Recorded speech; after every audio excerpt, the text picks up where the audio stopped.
Luke 15, the parable of the lost son. Jesus continued. There was a man who had 2 sons.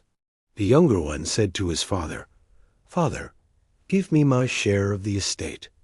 So he divided his property between them.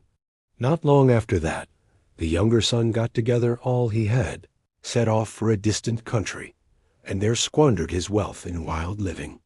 After he had spent everything, there was a severe famine in that whole country, and he began to be in need. So he went and hired himself out to a citizen of that country, who sent him to his fields to feed pigs.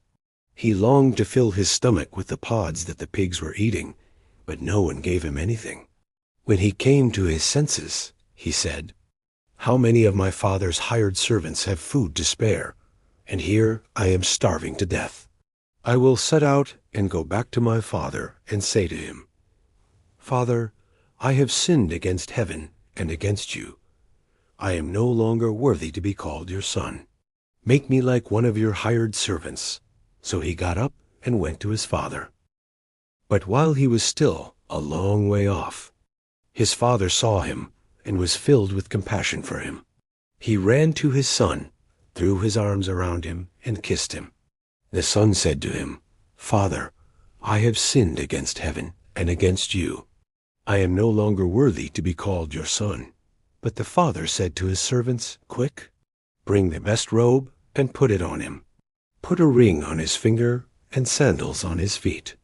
Bring the fattened calf and kill it. Let's have a feast and celebrate. For this son of mine was dead and is alive again. He was lost and is found.' So they began to celebrate. Meanwhile, the older son was in the field.